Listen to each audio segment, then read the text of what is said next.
I did not change the title, but we are on the mobile app.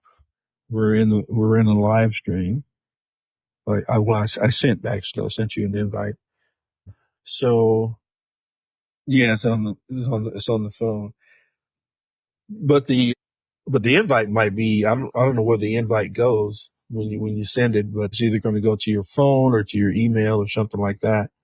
And then you would click on that, or whomever you would send the invite to would click on that, and then they will join the live feed.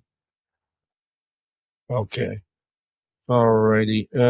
Let's see. And when we're just trying to get to the music here, or to that point. Mm-hmm.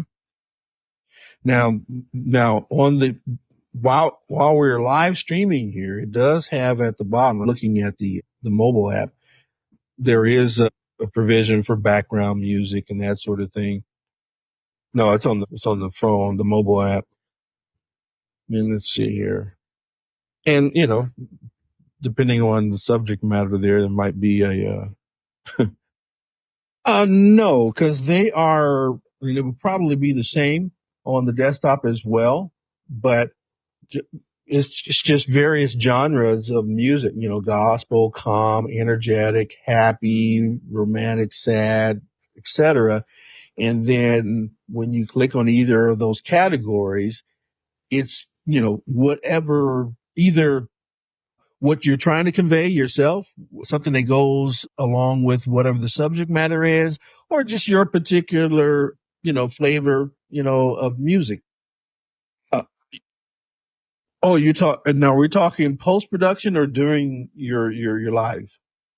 Well, that magic actually happens in post production. Because you, as far as when you're getting ready to, at least, let me back up. When I did it, when I was trying it out, it was after I had finished doing the live stream, and then it was prior to publication. I would, I went to, the music, area there, and I placed it, at the beginning and at the end. And then I published it. It, it wasn't published at the time. I had to still publish it.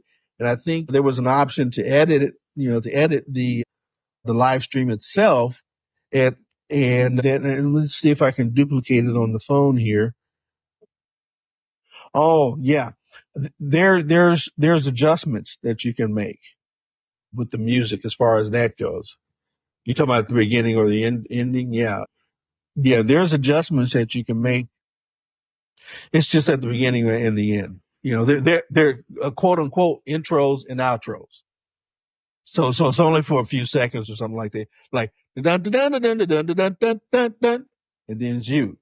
And then at the end, dun dun dun dun dun dun, something to that effect. Hmm.